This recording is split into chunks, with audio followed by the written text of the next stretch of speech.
え農業資源経済学専攻の細野と申します。本日はこのような機会をいただきましてどうもありがとうございます。私たちはインターネット調査ですとか消費者との座談会を通して消費者が被災産食品あるいは食の安全に関してどのように考えているのかということを調査しております。震災後皆さんよくご存知のことだと思いますし、今の二瓶先生の報告の中でも紹介されましたが、ざっと振り返りますと、震災直後は食料品がスーパーの棚から消えるということがありまして、買い占めが発生しました。1週間後には暫定規制値を超える放射性要素や、一部セシウムが牛乳や葉物野菜から検出されまして、その後も続々といろいろな食品で暫定規制値を超えるような食品が発生してくると。でその間に消費者は特定の産地のあるいは特定の食品に対する買い行動が見られるようになりました。その後少し落ち着いてきた感もあったところもあるんですが、7月には牛肉から非常に高濃度の放射性セシウムが検出されたこと、そして先ほどの二瓶先生のお話にもありましたように、安全宣言がされた米から放射性セシウムが検出されてしまったということから不信感、自分がサンプル検査というのは結局自分が食べる自分が手にしたこの食品が検査されたわけではないので、これは大丈夫という不安感が広がってしまったと。でそれに対応するために牛肉や米などでは検査を拡充して、全頭検査や全体検査が実施されるというようなことになりました。で2012年4月にはこれまでの暫定規制値をもう少し厳しくするようなしまして新基準値が設定されました。でこれは事故後としては国際的にも非常に厳しい水準でして、 EU は日本が新基準値を設定したことによって日本からの輸入食品の基準値をより厳しく変更しております。でこの目的として、国民の不安を低減させたり、あるいは少しでも、特に子どもへの影響に配慮したということで、より厳しい、少しでも安全性を高めようということで、基準値が見直されたわけなんですけれども、果たしてこれによって不安は縮減しただろうかということを考えますと、今日一番最初の前田先生も少しご指摘いただきましたように、消費者庁の調査でも不安は決して払拭していないんではないかという結果が得られているような状況にあります。これまでのちょっと重なってしまって見にくいところもあって申し訳ないんですけれども、どういう状況が起きているんだろうかということを簡単に振り返ってみたいと思います。どこからスタートしてもいいんですけれども、例えば小売業からスタートしますと、小売業の行動としては、消費者はきっと怖がっているだろう、不安に思っているだろうという消費者の懸念を懸念して、特定の地域あるいは汚染のリスクがあるような食品の取り扱いを縮小させたり、あるいは検査を拡充して独自の検査を行っていますよということ、あるいは独自の基準を設定して政府の定める基準よりもより厳しい基準でうちの商品は扱っていますということで信頼を確保しようという取り組みが一部に見られました。でこうした取り組みは小売業の考え方としては、消費者ニーズがある部分ですので、もっともなことかもしれません。しかし低価格であったりとか、あるいは売られていないということ、あるいは独自基準が定められているといったことは、消費者側から見ると政府の基準値はやっぱり危ないんじゃないか、あるいは売られていないということはやっぱり危ないんじゃないかといったような懸念を生む要因ともなります。で小売業はじゃあ売らない、あるいは検査を拡充したものを売ろうということで加工や流通業には、そういった要請をしますし、加工流通業は農家さんに要請をすると。で農家あるいは流通業で必要となった検査費用、あるいは低価格での販売取引に応じたその差額については政府から保証されるからいいでしょうということで、そういった取引が進んでしまったことが一部では見られています。そうすると農家は作っても安いと、自分が作った自信のある農作物なのに適正な価格で取引してもらえないということは、非常にやる気を失ってしまったりですとか、あるいは保証されるといってもこの保証はいつまで続くんだろうかという不安で、消費者の回避行動というのは回復するだろうかという将来に対する不安から、農家の方がこのまま続けていけるのだろうか、農業を続けていっていいんだろうかと将来に対して不安になってしまうような状況も見られております。こうした中で私たちは、安心につなげるためにどのようなことをしたらいいんだろうかということを考えました。一般に食品の消費というのはあまり高い商品ではない、食品というのは一般的に安い商品なので、じっくり考えて、買う前にじっくり考えて食べるものを選ぶというような行動を取らないで、経験と信頼によって普段日常的に食品を選択しているというふうに考えられます。しかし、震災が発生して以降、科学技術や政府に対する信頼が失われてしまいました。で、この放射性物質のリスクというのは私たち日本人にとってあまり経験のない、馴染みのないリスクとなっております。で、知識を持てばいいんではないかというのは間違っているというのがそれだけでは解決ができないということを今日の朝新田貝先生だったかな、前田先生松本先生のところでも指摘をいただきましたけれども、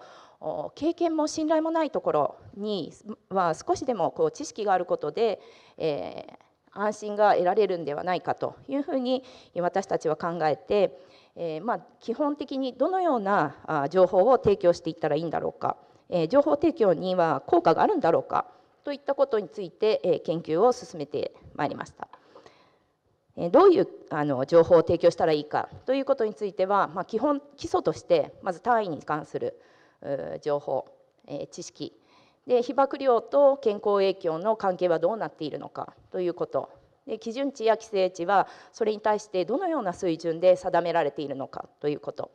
農産物の汚染状況はどのぐらいなんだろうかと、これらを総合的に理解するということが少しでも安心につながる要素となるんではないかというふうに考えたわけです。もちろん知識があれば態度や行動が変わるかといえばそういうわけではないんですけれども、少しでもその助けになれば、いつまでも不安に思いながら食品を選択しているという状況はストレスが溜まってしまいますので、少しでも不安を解消してもらうためにどんな知識があるといいかなということを考えたわけです。検査結果については先ほど二瓶先生のお話の中でもありましたが、私たちは畜産物を対象に主に研究をしております。牛肉や牛乳を対象としているわけですが、牛肉は当初非常に高濃度の汚染が見られたわけですが、昨年以降は100ベクレルを超えるような牛肉は検出されておりません。しかし、被災地の牛肉の卸売牛枝肉の卸売価格の推移を見てみますと、実は岩手とかは全国平均を上回って推移しているんですけれども、福島県だけが全国平均を下回って推移しています。事故前はほぼ同じぐらいのレベルで、岩手がちょっと、前沢牛とかありますのでちょっと上回っているといったような状況だったんですが、その後他の検出された地域では戻っているんですけれども、福島だけが戻らないという状況にあります。そうした中で、私たち情報提供ツールを作成したりですとか、ウェブによる情報発信やシンポジウム、サイエンスカフェなどを行ってまいりました。先週の日本経済新聞でも紹介していただいたんですけれども、昨年はクイズを掲載しております。まだあまり、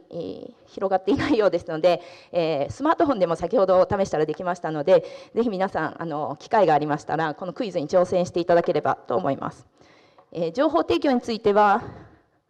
食の安全研究センターのホームページのここの部分をクリックしていただくと、牛肉について牛乳についてなど安全に関する情報提供、私たちがインターネット調査の中で紹介していた情報を見ることができます。またここのクイズのところをクリックしていただきますと、ごめんなさい症状が先に出てしまいました。放射性物質や食中毒 BSE に関するクイズをすることができます。でこれ1問ずつ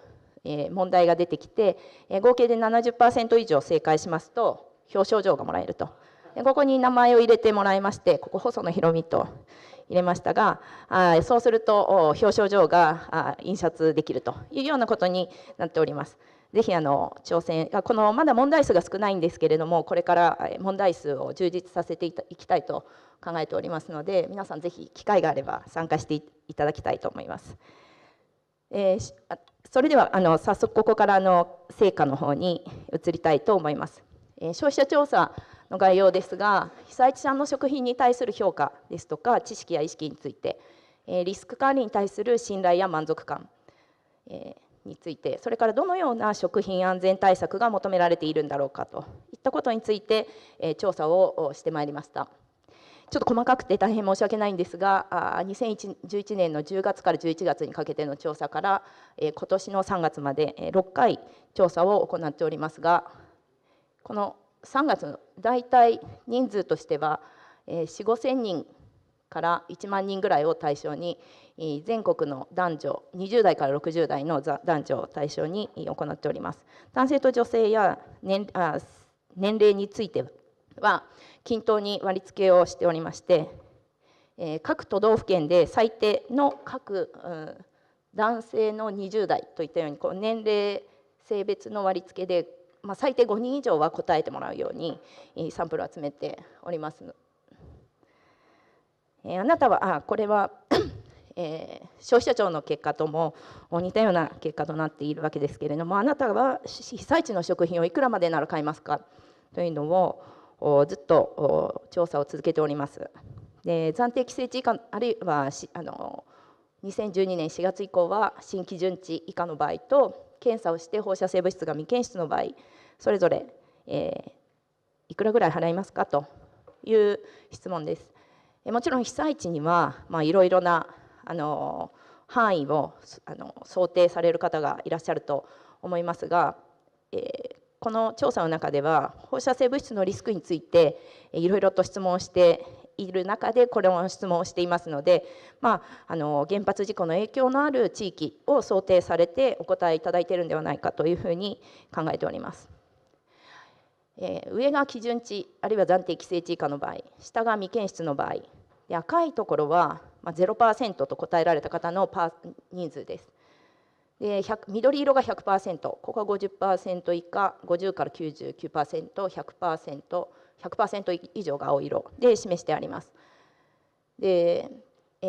古い方から順番に見ていきますと、最初の1年間暫定規制値だった時には10% 程度の人が0円でも買いたくないと、暫定規制値以下の場合にとお答えになっていたんですけれども、1年2年が経過し3年が経過した時の調査では 0% というふうに答えられた方の割合が増えております。100% 以上の方の割合というのはあまり変わっておりません。で未検出の場合であっても約4割の方が汚染の恐れのある地域の食品と比較して安くないと買わないと。で未検出であっても去年2年3年と経過すると約 15% の方が0% でも買いたくないというような回答をしていることが分かりました。ではリスクはどのように認識されているんだろうかということについてですが、これちょっと非常に見にくいデータで悪いんですけれども、放射性物質のリスクは上の方ほど高いんですけれども、ここにあります。でO157 やサルモネラなど微生物のリスクが高く認識されている一方で、放射性物質のリスクはそれらと比べるとあまり高くないと。だけれども昨年と比べると男女ともにリスクが高いというふうに認識されるようになっておりました。このように非常に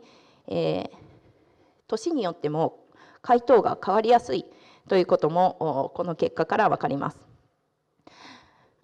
で、リスクそのように答えられていたわけですが、じゃあ他の国で流通している食品と比べると日本の食品ってどうなんだろうと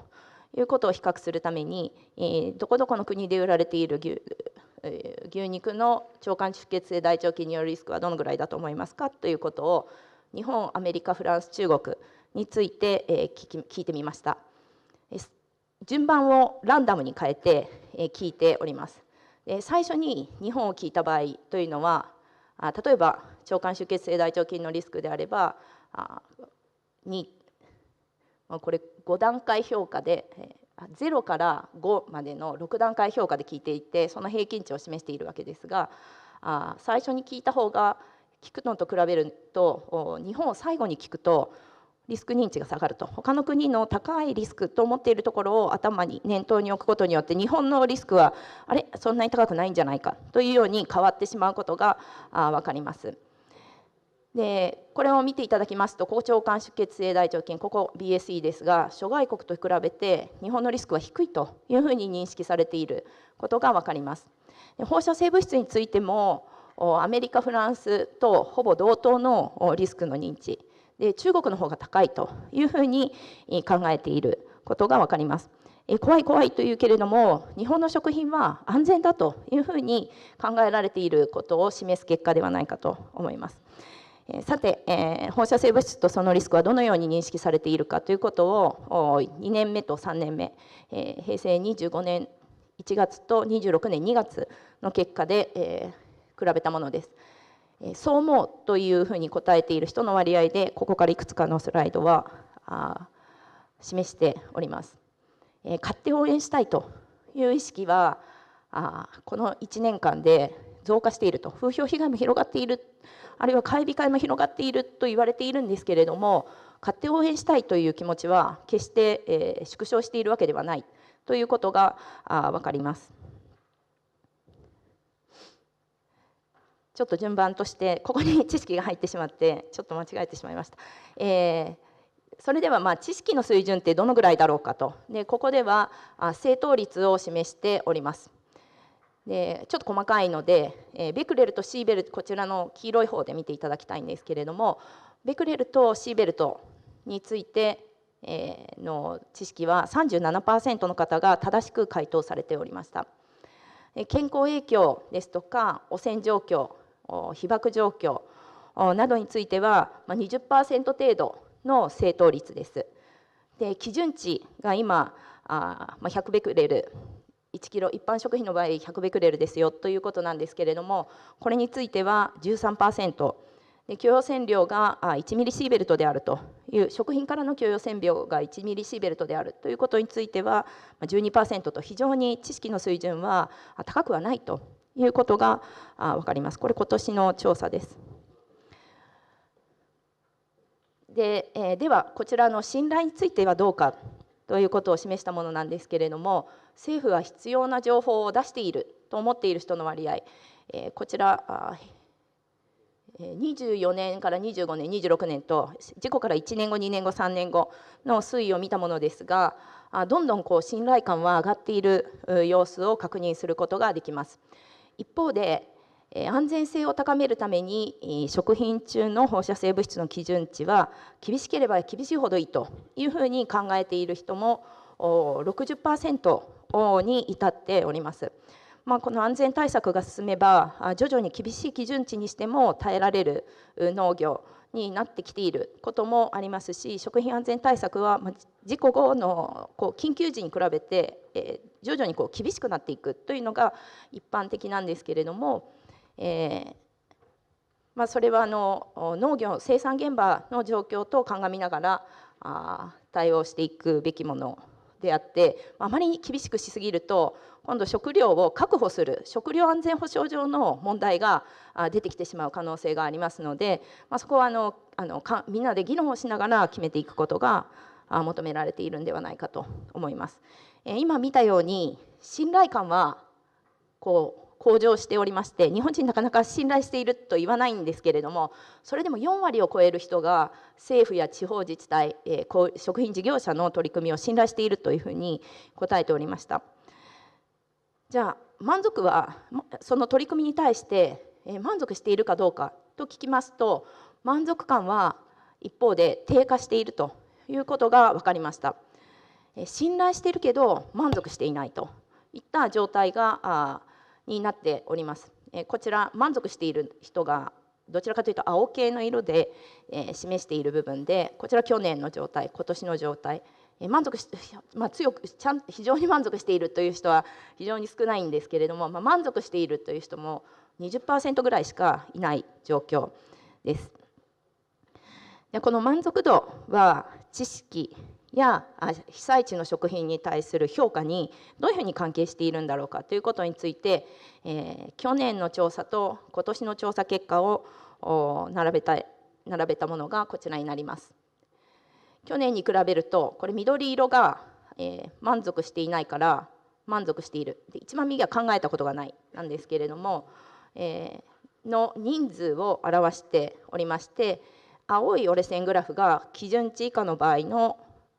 被災地食品の評価、赤い折れ線グラフが未検出の場合の価格評価になっています。でパッと緑のグラフをこっちとこっちで比較してもらいますと、満足していないと答えた人の割合が大きく増えていることが分かります。また去年は満足度が上がるごとにどんどん被災地の食品に対する評価が上がっていっていたんですけれども、今年はこの満足度と支払い資額というか、被災地の食品に対する評価の関係が明確ではなくなっていて、特に満足度の高い人での価格評価が下がっているということが分かります。こちらが満足度とリスク近く、リスクを高いと思っているか低いと思っているかが青線で、正答率を赤線で示したものです。青線を見ますと、去年は満足度が上がるほどリスクは低いというふうに見る傾向にありましたが、今年は非常に満足していると答えている人で、リスクはちょっと高いというふうに答えるようになっておりました。で正答率については去年と同じように満足度が上がると正答率も上がると。で満足度の高い人は去年と比べると正答率がちょっと高い傾向にありましたが、それでもこの軸を見ていただきますと、ここが 50% の正答率で、ここ 0% ですけれども、42% ぐらいの質問項目に正答していたという状況でした。でこの満足度と被災地の食品、あるいは食品の選択についてどのように考えているかの結果をまとめたのがこちらになります。上の方ほどちょっと字が細かくて申し訳ないんですが、ちょっと電池がないかもしれません。上の方に行くほど満足度が高くて、下の方が満足していないになります。左上は基準値を超える食品は販売されていないということについてなんですけれども、満足度の高い人ほど販売されていないということに賛成する人、青がそう思うですので、賛成する人の割合が高くて、なるほどという結果になっております。そして満足度の高い人ほど多少摂取しても健康影響はないというふうに考えていて、これもなるほどというふうに思います。また満足度が高い人ほど復興支援のために福島産を買いたいというふうに答える人の割合が増えていまして、こちらもなるほどというふうに思うわけです。しかし、福島原発事故が発生してから福島第一原子力発電所からできるだけ遠いところで作られた食品を選ぶという回答に関しては、満足しているというふうに回答された人がそう思うというふうに答えられる割合が多くなっている。じゃあこういった状況っていうのは何に満足しているんだろうかということを考えなくてはいけない結果なわけです。実際に満足度と被災地の食品の価格評価の関係についてグラフで示してみますと、1番目は満足しているなんですけれども、満足していると答えられた方の 22.5% が 0% でも買いたくないというように回答しておりまして、もちろん満足していない人が買いたくないというのは分かる気がするんですけれども、満足しているからといって価格評価が高いというわけではないというような結果が得られました。地域別に満足度を見てみますと、あまり差はない、ちょっと細かくてわからないんですが、パッとこうイメージで捉えていただければいいと思いますが、地域による差はあまり見られておりませんでした。でこうした中で被災地の震災や復興、放射性物質に関して自由にお書きくださいというふうに聞いた最後にこの調査の最後のところに書いてもらったわけですが、そこで無回答あるいは特になしといった回答をされた人の割合は去年の調査では 10% を切る状況なので、9割以上の人が何らかの意見を書いていたわけです。しかし今年の2月の調査では 40% 以上の人が特になしとか、何も書かないといったような状況、これはもう忘れてしまっているとかいうか、あまり関心がなくなっているという状況を反映しているのではないかというふうに思われます。ちょっと一応途中で情報提供しておりますので、情報提供した後だと正答率がどうなるかということを見たのはこちらのグラフで、青いグラフで書いている人たちは最後まで情報提供を主張しましたという人たちの正答率です。この人たちは正答率が6割ぐらいに上がっているということが分かりますが、途中で見るのをやめたり、情報提供していなかった人たちのリスクの水準は事前と変わらないということが分かります。正答率には情報提供の効果はあるけれども、情報提供したからといって簡単に 100% 理解してもらえるというわけではないと、繰り返しコミュニケーションしていくことが重要だろうということも分かるわけです。ここでじゃあ最後にどのような食品対策が求められているのかというお話をしたいと思います。その前にこの調査では寄付実験というのを行っておりまして、100円から1万円のが当たるかもしれないゲームに皆さん参加してもらいます。で本当に当たります。で当たったものから一部を寄付してもらうと、いろんな対策に寄付するということができるわけです。で残ったお金は自分がもらえるといった寄付実験をしました。男性女性と今年の調査の結果で、これが去年の結果です。去年の自分がもらう率というのは 53% ぐらいだから、半分ぐらいは自分がもらっていたんですけれども、今年は自分がもらう割合がちょっと減りまして 45% ですので、被災地の復興に寄付したいと、で実際に寄付するという行動は増えていることが分かります。じゃあどういう項目に対して寄付をしたいと思っているかなんですが、最も寄付額の多かったのはやはりと言っていいのかどうかわからないんですが、津波被災地の復興支援、ここに一番多くのお金が集まりました。次いで被爆児童のモニタリングですとか、女性の場合はエネルギー開発に関する研究という項目も比較的多くなっておりました。で食品のモニタリングは下位の3つなんですけれども、これらを合計しますと、7% を超えますので、食品のモニタリングはこの辺に来る結構上位の寄付額を得ているということが分かります。ではこの寄付した金額と先ほどの調査で行いました被災地の食品への支払い資額、評価額とのにはどういう関係があるのかということを示したのがこちらのグラフになります。で何%を寄付したか、自分がもらったお金のうち何%を寄付したかっていうのは横軸になっておりまして、1円も寄付しなかった人も結構いるわけですが、 100% 寄付した人が一番たくさんいました。でその寄付額の違いによって価格評価、基準値以下の場合と未検出の場合を見たものなんですが、寄付額の低い人たちの中では、寄付額が上がるほど支払い資額も上がるっていう傾向を見ようと思えば見えるんですが、この寄付額と食品の評価にはあまり関係がないということ、寄付はするけど自分が食べる食品はちょっと別だよという考え方があるんではないかなと思われます。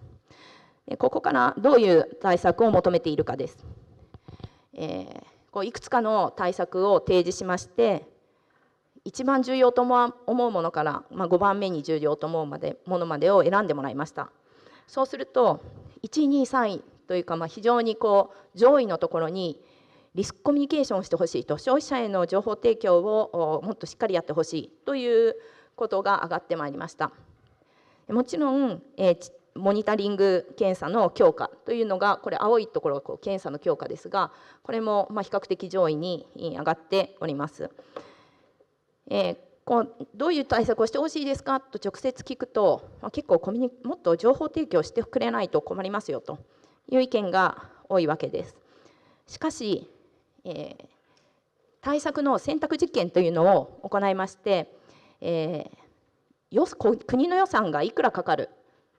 このかかるもとでこんな対策がありますよ、このオプションどれがいいですかという聞き方をした場合、あるいは消費税が増えるとか、1人一律1000円負担といったように、個人の負担がより明確に分かるようにして聞いた場合で見ますと、これ結果なんですけれども、消費者を対象とした選択肢、あるいは啓蒙活動に関する選択肢の符号がマイナスになっていて、これはこういった対策はお金をかけてはしてほしくないと言っていることを示しております。これ去年の結果なんですけれども、今年の調査の結果も同様の結果が得られました。加工や流通段階はちょっと見えにくいので、そういうところの対策を強化してほしいけれども、消費者向けのリスクコミュニケーションについてはマイナスの符号が得られて、これにはお金を使わないでほしいと。ちょっと戻って、申し訳ないんですが、個人の負担が消費税が増えますよとか所得税が増えますよといったような状況で提示しますと、どれもしないでほしいという人の割合が増えると。国家予算を使ってというよりも、個人の負担が明確になるともうやらないでっていう人の割合が増えることも分かりました。で、先ほどは政策のオプションですが、じゃあ牛肉も同じように選択実験を行った結果がこちらになります。非常にテンタティブな急いで分析した結果なので、これで確定というわけではないんですけれども、それでも優位に福島県産に対しては負の符号がついておりまして、ネガティブだと。これ宮城県産をベースにしております。宮城県産に比べて北海道産や鹿児島産はちょっとプラスだけど、福島産はマイナスと。ちょっと輸入牛はベースが違うので、アメリカ産の方が宮城より高いというわけではないんですけれども、そういったこと、また事前の知識があれば福島県産に対する評価が上がり、情報を最後まで主張していると評価が上がるということ、リスクを高く認識するほど評価が下がるということ、放射性物質のリスクについて考えたことがないとかわからないと回答していた人は評価が下がるということ、そして管理に対する満足度を聞きましたが、満足度が上がるほど放射性物質に対する福島県産の農産物に対する評価は上がるということも分かりました。その一方で検査結果については何も優位にならないで、ベクレル数が増えるほど不安が増えるかといえばそうではないと。